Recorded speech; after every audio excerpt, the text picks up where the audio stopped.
আপনার উইন্ডোজটা কি ডিএক্টিভ? বিশেষ করে আমরা যারা উইন্ডোজ ব্যবহার করে থাকি, উইন্ডোজ অ্যাক্টিভ করার কিছুদিন পরে আমাদের উইন্ডোজটা কি হয়ে যায়? ডিএক্টিভ হয়ে যায়, যার কারণে উইন্ডোজের অনেকগুলো ফ্যাসিলিটি থেকে আমরা বঞ্চিত হই। কিন্তু আজকে আমি আপনাদের সাথে ছোট্ট একটা ট্রিক্স শেয়ার করব, যেই ট্রিক্সটা অবলম্বন করলে আপনার উইন্ডোজ এখনই আপনি অ্যাক্টিভ করে নিতে পারবেন। বিশ্বাস করছেন না তো?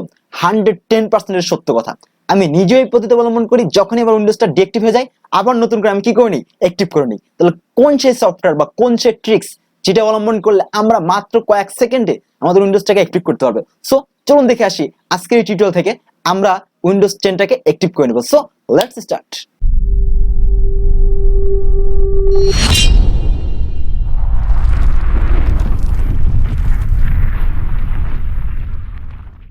সো আসলে উইন্ডোজ 10 অ্যাক্টিভেট না করলে সমস্যাটা কি?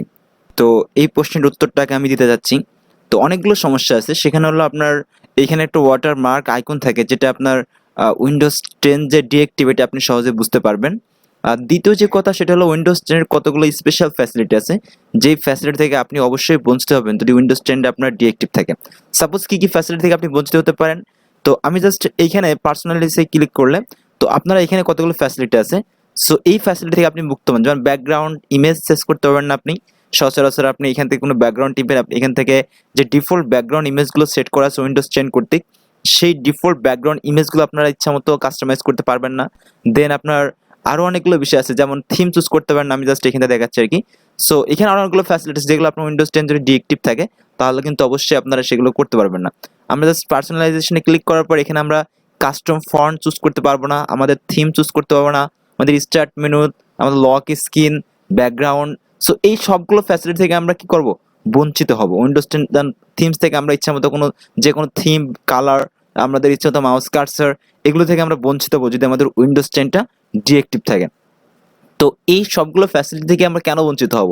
ছোট্ট একটা টিক্স অবলম্বন করলে আমরা কিন্তু আমাদের নিজেদের উইন্ডোজটাকে অ্যাক্টিভ করে নিয়ে এই সবগুলো ফ্যাসিলিটি আমরা কিন্তু ব্যবহার করতে পারি। সুতরাং আজকের এই টিউটোরিয়ালটা আমার এই জন্যই যে আপনারা কিভাবে খুব সহজে এই ছোট্ট ট্রিক্সটা অবলম্বন করে উইন্ডোজ 10টাকে অ্যাক্টিভ করবেন। তাহলে আমি আপনাদেরকে ডেসক্রিপশন বক্সে একটা ডাউনলোড লিঙ্ক দিয়ে দিয়েছি, অবশ্যই আপনারা ওইখানে গিয়ে সফটওয়্যার ডাউনলোড করে নেবেন। দেন যেহেতু উইন্ডোজ 10 আমি এখানে সরাসরি ক্র্যাক করা দেখাচ্ছি না, কারণ যেহেতু ইউটিউবের রুলস অ্যান্ড রেগুলেশনের বাইরে আমি যেতে পারবো না, সুতরাং আমি ডেসক্রিপশন বক্সে একটা ইনস্ট্রাকশন টেক্সট দিয়ে দিয়েছি। আপনারা ওই টেক্সটটা একটু কাইন্ডলি দেখে নেবেন কীভাবে করতে হবে। তো আমি জাস্ট কিছু দেখাই দিচ্ছি এখান থেকে। তো আপনারা যেটা করবেন, ফার্স্ট অফ অল ডাউনলোড যে জিপ ফাইলটা আছে এটা আপনারা ডাউনলোড করবেন। দেন জিপ ফাইলটাকে আপনারা এক্সট্রাক্ট করবেন। এক্সট্রাক্ট করার পরে আপনাদের যে ইএক্সি যে ফাইলটা আসবে সেটা আপনারা ওপেন করবেন। কিন্তু তার আগে একটা কাজ করবেন অবশ্যই, যেহেতু এটা উইন্ডোজ ডিফেন্ডার অ্যান্টিভাইরাস হিসেবে, এটি একটা ভাইরাস হিসেবে ডিটেক্ট করবে। সুতরাং উইন্ডোজ ডিফেন্ডার যেহেতু একটা অ্যান্টিভাইরাস, আপনারা অবশ্যই উইন্ডোজ ডিফেন্ডারটাকে আগে অফ করে আসবেন। তো আমি দেখাচ্ছি উইন্ডোজ ডিফেন্ডারটা কীভাবে অফ করতে হয়।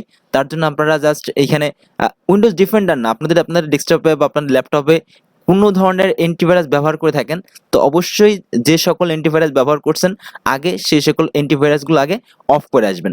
তো এই উইন্ডোজ 10 অ্যাক্টিভেটর ইউজ করার আগে অবশ্যই আপনি যে কোনো অ্যান্টিভাইরাসকে অফ করে তারপর উইন্ডোজ 10টা অ্যাক্টিভেটর ইউজ করবেন। তো আমি উইন্ডোজ ডিফেন্ডার কীভাবে ডিঅ্যাক্টিভ করে সেটা আমি দেখাচ্ছি আর কি।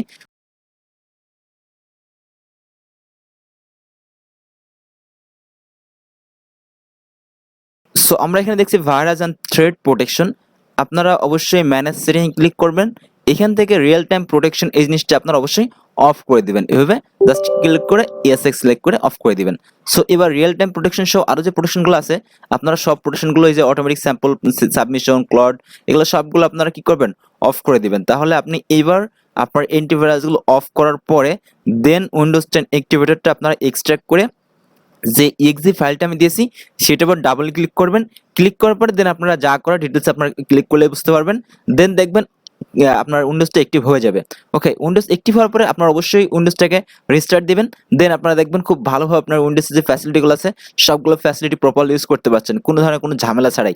তো এটা ছিল আমাদের ছোট্ট একটা ট্রিক্স। তো আজকের এই ছোট্ট টিউটোরিয়ালটা আপনাদের ভালো লেগে থাকে অবশ্যই লাইক, কমেন্ট, শেয়ার করে আমাদের ইন্সপায়ার করবেন। So good bye.